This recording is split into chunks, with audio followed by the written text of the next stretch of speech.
Halo para detektif sejarah, welcome back bersama gua Mr. Detektif yang selalu memberikan informasi dan cerita sejarah. Balik lagi ke pembahasan kita kemarin, yaitu pertempuran Iwo Jima. Nah, kali ini kita akan membahas pertempuran Okinawa. Mau tahu sejarahnya? Wih, intro dulu.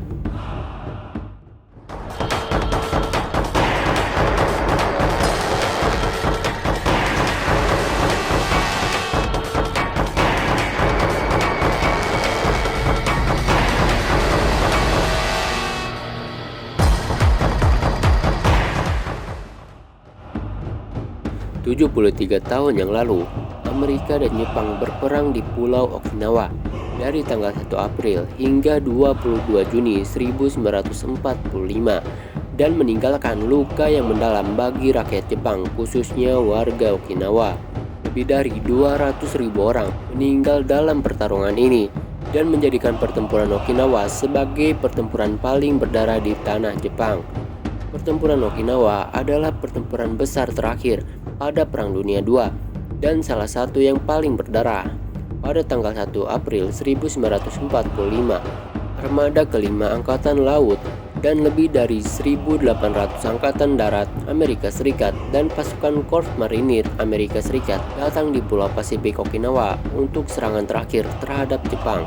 Invasi itu adalah bagian dari Operasi Gunung Es atau Operasi Iceberg, sebuah rencana kompleks untuk menyerang dan menduduki Kepulauan Ryukyu, termasuk Okinawa.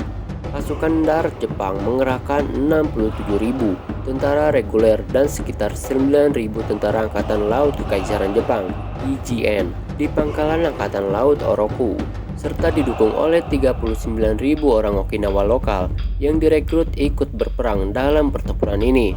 Jepang menggunakan taktik kamikaze sejak pertempuran di Teluk Leyte dan menjadi bagian utama pertahanan.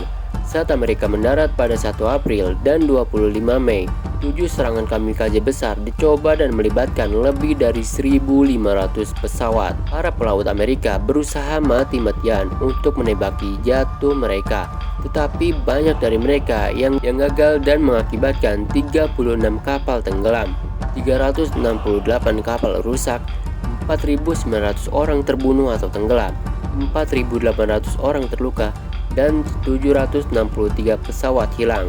Di Pulau Okinawa, anak-anak laki-laki SMP diorganisasikan ke dalam layanan garis depan Teketsu Kinotai, sementara murid perempuannya, Himeyuri, diorganisasikan menjadi unit perawat. Tentara Kekaisaran Jepang memanfaatkan 1.780 anak-anak sekolah menengah yang berusia 14-17 tahun ke layanan garis depan.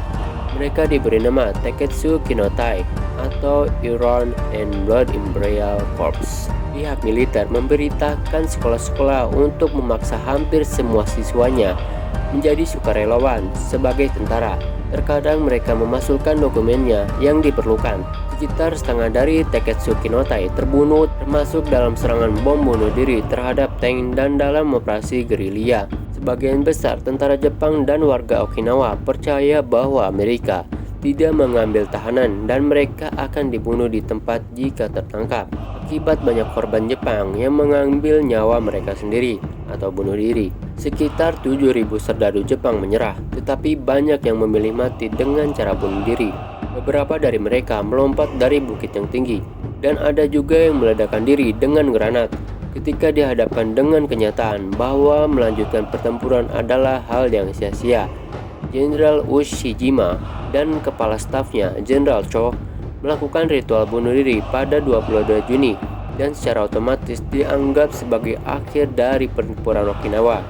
Pada tahun 1995, pemerintah Okinawa mendirikan monumen peringatan bernama Cornerstone of Peace di Mabuni, tempat pertempuran terakhir Okinawa Tenggara. Tugu peringatan ini mencantumkan sebuah nama yang tewas dalam pertempuran, baik warga sipil maupun militer, baik Jepang maupun asing. 58 nama orang yang tewas dalam perang baru saja ditorehkan di monumen itu pada tahun 2018, sehingga totalnya menjadi 241.525 korban jiwa dalam pertempuran Okinawa ini. Bagaimana menurut kalian pertempuran Okinawa ini? Jika kalian suka silahkan like, comment, and subscribe.